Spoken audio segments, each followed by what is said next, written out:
So I'd like just to complete my thought why I think TikTok being like postponed to ban and opening up another route for all the creators transfer to Rednote is a bad decision because first of all, I do think communism intrusion exists through TikTok, this app, and I do think whenever there is like governance from another government of a platform, then the manipulation exists because they can actually do so as long as they monitor the algorithm. They can do something about it. This possibility absolutely exists.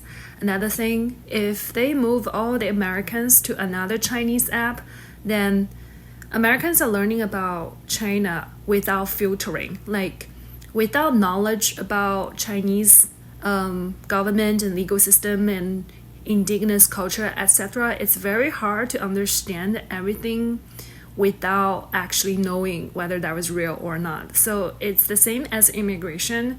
Once you have people from Mexico, Brazil, just South Africa, etc., immigrant into America, and you guys have the same problem. So like I feel like moving apps is like immigration. If you don't, you don't consider carefully what platform to choose to do what and say what, it's very hard to create something nice and something orderly.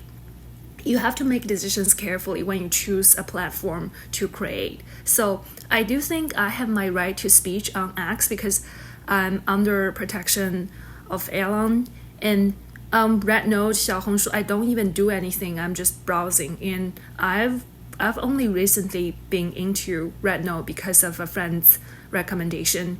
A couple weeks ago, I literally just downloaded Rednote a couple weeks ago when I was in holiday. So it's really a different situation, and people there are really like mostly Chinese who have never been abroad and overseas returned Chinese. So two categories need to be noted. These are the people who have never known anything about Americans, Europeans, and if I open it right now, like just for example, I can see what is typical for China.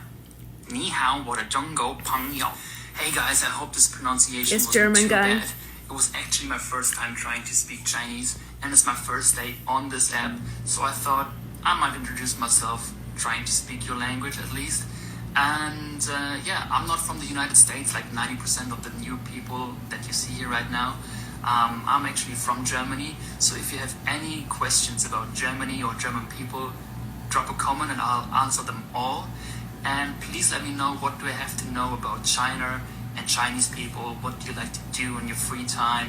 What is typical for China? 你好，我的中国朋友. Hey guys, I hope this... Why do you do that? If you want to know about China, you can go have a visit. You can learn about it from books, from televisions, documentaries online. I mean, it's cool. It's a cool idea to be on the app. But then there will be lots of fans who don't necessarily want to tell you about China, but they just want to, because you have a foreign face, you're white, they're interested in you. And that's a different situation than learning about culture. I hate when that happens. And this is why on X, I feel like I have my freedom of speech. I can express my political opinions, and mostly it's opinions. And when these white people being on a Chinese app, on that platform, like how many, it's just like you need to consider your purpose really carefully. Like, you think others don't know your purpose? Like, are you fucking kidding? And I just know like traditionally these white people coming to China are usually losers of the West because they can't find a job in the West, and they ended up being Chinese kindergarten teachers or whatever. And it's really funny that your native language is English, you come to China to teach English in a kindergarten or something. And there are also better foreigners who end up working for Huawei, Alibaba, those high-tech companies. So I do really think the white people in China are not necessarily very skilled, and then now there are many white people like immigrating to this platform, like making this appeal for Chinese people to like be interested in them, like forward exactly the purpose that is, and it's suspicious, it's weird, and I just like it's intercultural communication, which is fine, but why does it have to be on a Chinese app?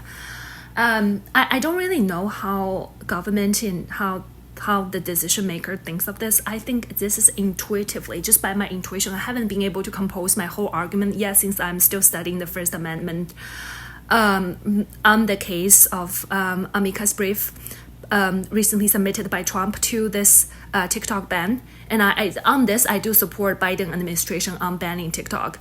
I am a Trump supporter. I don't necessarily like this person. I just support him being the next president on this particular period of history. But on TikTok, I do think it's harmful for the teens. It's bad for American public, and moving all these fans to another Chinese app, and just because of the fan base cannot be changed or whatever, you're moving to another Chinese. It's suspicious. It's too smart, and it's a replication. It's the replication of the same drama and trauma